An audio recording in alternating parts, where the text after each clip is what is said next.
manusia, dikatakan manusia mengemban 7 sifat ketuhanan dan 4 sifat kerasulan. Sempurna. Di sini dalam artian apa? Kita sebagai manusia akhirnya tahu bahwa disinilah jalan untuk memfanakan diri. Artinya fana ialah menghilangkan keakuan, ya, bukan menghilang ya. Fana itu bukan menghilang, tapi hilanglah rasa keakuan, ya. Itu tadi. Karena kenapa? Kita ulangi lagi, ya, bahwa sifat ma'ani ini Tuhan menyatakan sifat kebesarannya menjadi daya hidup kepada jasad atau batang tubuh atau badan jasmani yang tadinya tidak bisa bergerak, akhirnya bisa bergerak.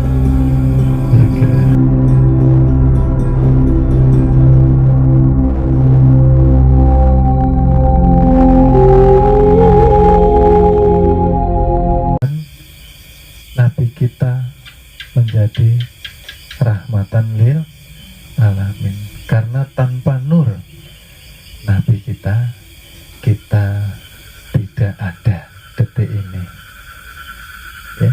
Karena nur Nabi kita ada di sini, ya.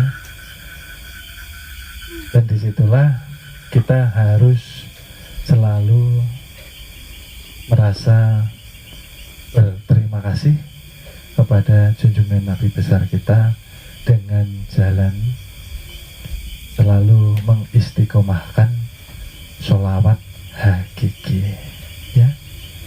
Sholawat hakiki nanti kita terangkan sholawat hakiki untuk yang baru, kalau yang lama sudah paham, ya. Setelah tercipta semuanya, dari yang menjadi awal mula diciptakan Nabi Adam, ya, alif dam dan mim, ya. Ini secara syariatnya, ya. Langsung masuk pada hakikatnya, ialah dikatakan Adam badan jasmani, ya. Yang pertama artinya Adam dikatakan badan jasmani, ini badan kita, ya. Yang kedua, Adam ialah pesannya sifat Tuhan ke dalam diri yang menjadi perwujudan kenyataan sifat kebesaran Tuhan, ialah perhimpunan daripada Allah dan Adam, Allah dan Muhammad. Karena di dalam diri tidak ada boleh terdapat dua eksistensi, ya, harus tetap satu, ya. Ya, masuk ke dalam yang dikatakan Adam, lalu turun ke dalam orang tua kita, bapak dan ibu kita, ya. Yang baru, ya, disimak, ya, bahwa perjalanan kita persingkat dari ayah dan ibu ketika mengumpulkan rasa di dalam hubungan pernikahan yang suci. Ayah mengumpulkan rasa bersama ibu masuk ke dalam rahim ibu.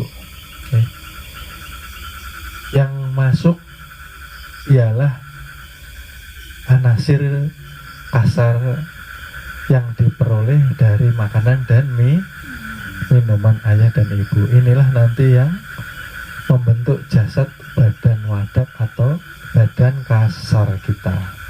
Oke, ingat ya, badan kasar berarti dari tumbuh-tumbuhan dan air yang Allah turunkan dari langit, ya. Berarti bukan dari ayah dan dari ibu. Ingat ya, badan jasmani masuk 3 bulan sampai 4 bulan lamanya Allah tiupkan ruh daripada bagian dirinya, dikatakan rohul roh yang suci, ya.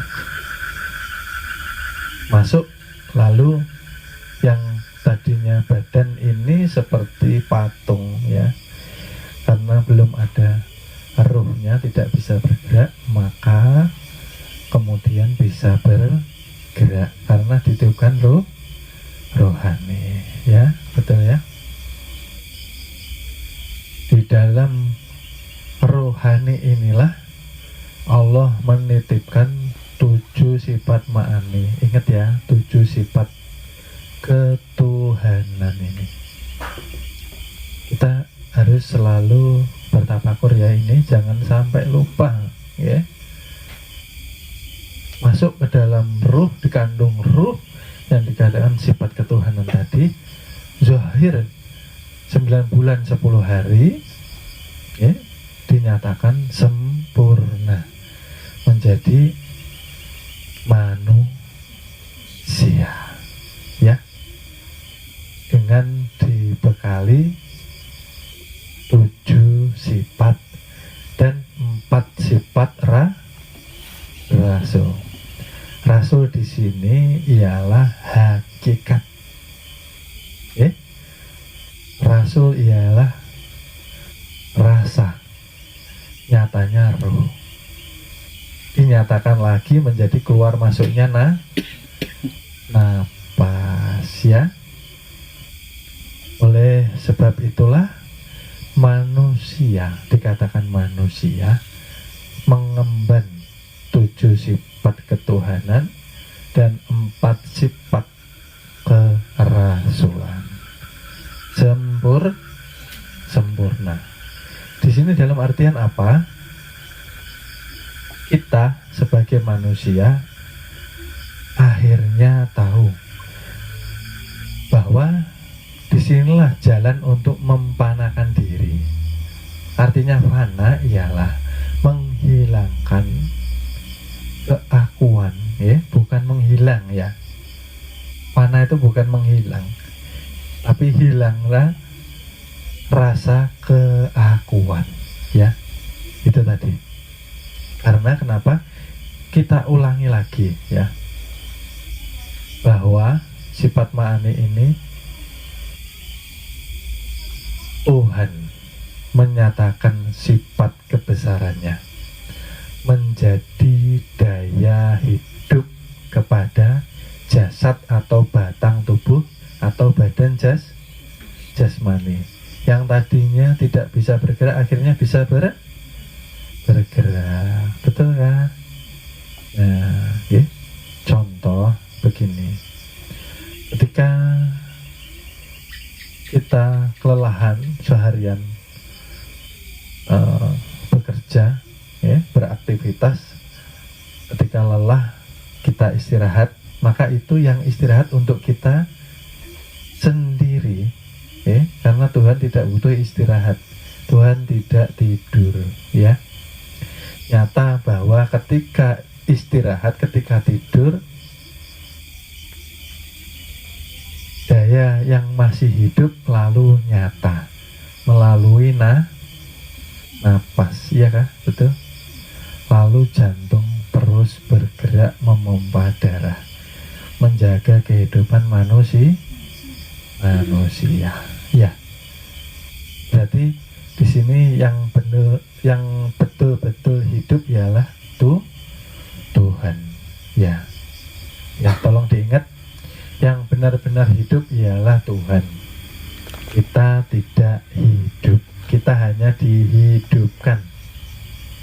Lalu setelah dihidupkan, maka Allah membekali manusia dengan ilmu agar bisa mengetahui berbagai macam pengetahuan, karena ilmu ini hakikatnya milik Allah Subhanahu wa Ta'ala. Maka sering di awal-awal pengajian biasanya saya mengatakan bahwa saya tidak berani mengaku menjadi guru, ya, tidak berani sekali-kali mengaku menjadi guru, ya, karena hakikat guru ialah yang memberi ilmu atau yang memberi pengetahuan kepada manusia. Tidak lain ialah Tuhan yang Maha Esa. Kita ini tidak ada kepintarannya sama sekali. Namanya sifat mayat.